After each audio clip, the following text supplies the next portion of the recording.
मुझे अभी भी याद है, स्कूल की आखिरी घंटी बजने से ठीक पहले एक धुन गूंजा करती थी। वो धुन जो हम गुनगुनाते हुए घर जाया करते थे। ये सिर्फ एक धुन नहीं थी, ये वो आवाज थी जिसने पहली बार एक पूरे भारत देश को माँ की तरह स्वीकारा गया। ये वो मंत्र था जिसे सुनकर हजारों रिवॉल्यूशनरीज मुस्कुराते हुए फांसी के फंदे तक झूल गए। ये शब्द जिसने फ्रीडम स्ट्रगल को एक नई ऊर्जा दी। ये आवाज इतनी ताकतवर थी कि ब्रिटिशर्स ने इन्हें बैन तक कर दिया।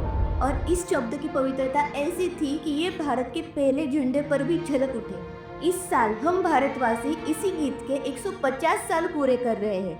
तो आइए जानते हैं इस विरासत को। ये कहानी शुरू होती है एक थप्पड़ से। हाँ, अपमानजनक थप्पड़। बात है 1873 की। उस वक्त बंकिम चंद्र चट्टोपाध्याय ब्रिटिश सरकार में डिप्टी कलेक्टर थे, यानी सरकारी नौकरी, और वो भी मुर्शिदाबाद में। एक दिन एक छोटी सी गलती हुई। बंकिम बाबू की पालकी कर्नल डफिन नाम के एक घमंडी अंग्रेज ऑफिसर के क्रिकेट मैच के बीच आ गई। उस ऑफिसर ने सरेआम सबके सामने बंकिम बाबू को अपमानित किया। उन्हें मारा गया। एक सीनियर इंडियन ऑफिसर को इस तरह पीटा गया। अपमानित बंकिम बाबू ने झुकने से मना कर दिया और उन्होंने उस कर्नल पर केस किया।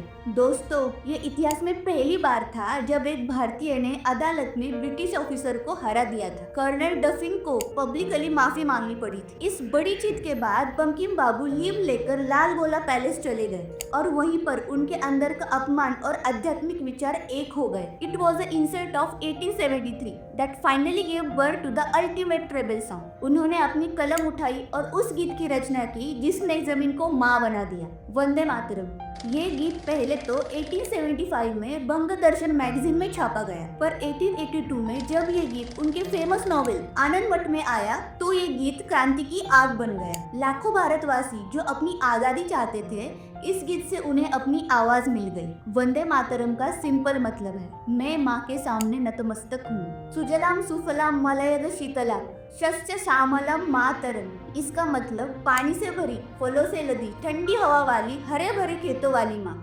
ये गाना लोगों को याद दिला रहा था कि जिस जमीन के टुकड़े को आप गुलाम समझ रहे हो, पर वो असल में आपकी माँ है और इस माँ की रक्षा करना हमारा धर्म है। ये पहली बार था जब पैट्रियटिज्म को स्पिरिचुअलिटी के साथ जोड़कर पेश किया गया। 1896 में ये गाना पहली बार इंडियन नेशनल कांग्रेस के सेशन में श्री रविंद्रनाथ टैगोर जी ने गाया। लेकिन इस गाने की असली पावर सामने आई 1905 में, जब बंगाल का विभाजन हुआ। वंदे मातरम, जो रातों रात स्वदेश आंदोलन का रैलिंग क्राई बना, स्टूडेंट्स, फार्मर्स, वर्कर्स, रिवॉल्यूशनरीज, हर कोई ये गीत गा रहा था।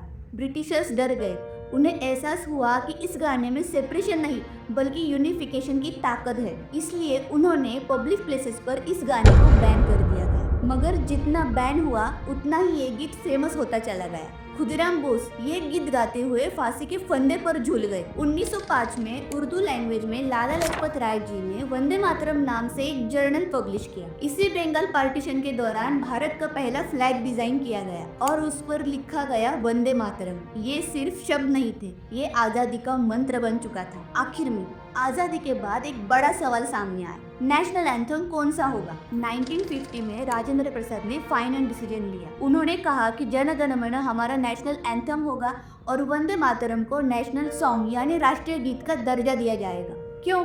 क्योंकि वंदे मातरम ने फ्रीडम स्ट्रगल में जो ऊर्जा दी उसे इग्नोर नहीं किया जा सकता। लेकिन एक ट्विस्ट है, नोवेल में इस गाने के 6 स्टांजास थे, लेकिन कॉन्स्टिट्यूएंट असेंबली ने इसके पहले 2 स्टांजास को ही नेशनल सॉन्ग का ऑफिशियल पार्ट बनाया। This song is not just a piece of music but it is the collective soul of rebellious nation. आज जब हम हमारे राष्ट्रगान की 150वीं वर्षगांठ मना रहे हैं तो याद रखिए, आप सिर्फ एक गाना नहीं सुन रहे हो, आप बंकिम चंद्र चट्टोपाध्याय द्वारा शुरू की गई उस आवाज की 150 साल पुरानी विरासत सुन रहे हो, जिसने भारत माता के विचार को जन्म दिया। अगर आपको ये वीडियो इंफॉर्मेटिव लगी हो तो इस वीडियो को लाइक करिए, शेयर करिए और मेरा चैनल सब्सक्राइब करके रखिए। और कमेंट्स में जरूर बताइए कि आपकी स्कूल की मेमोरीज भी इस राष्ट्रगान से जुड़ी है।